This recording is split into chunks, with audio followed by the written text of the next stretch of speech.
आपला आता पुढे आज्ञा काय की शास्त्र सांगत राहावं, कथन करावं की करू नये, काही काही अशी काही आज्ञा काही? हा, मग ते सांगा ते काय तुम्ही, किंवा तुम्ही असं करा जीवनामध्ये.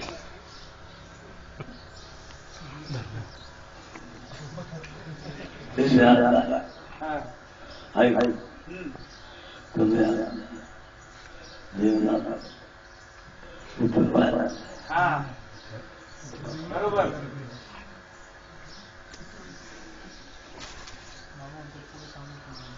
नाही काही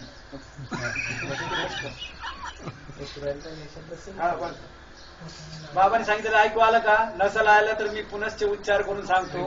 बाबा म्हणतात की जेवढं काही मी ज्ञान सांगितलेलं आहे ते आतापर्यंत तुमच्याविषयी विचार करत होतो, सांगू की न सांगू.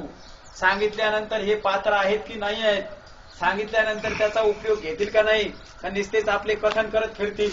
ब्रह्मविद्या ज्ञान महावाक्य प्राप्त झाले म्हणून तर बाबांची ही अपेक्षा आहे की मी जे आता तुम्हाला उदारपणे शास्त्र सांगितलेलं आहे, प्रसन्नतेने शास्त्र सांगितलेलं आहे, तर त्याचं रहस्य राखून आणि स्वतःमध्ये उतरवण्याचा प्रयत्न करा. ते निव्वळ महावाक्य म्हणजे तत्वज्ञानाकरता नाही सांगितलेलं.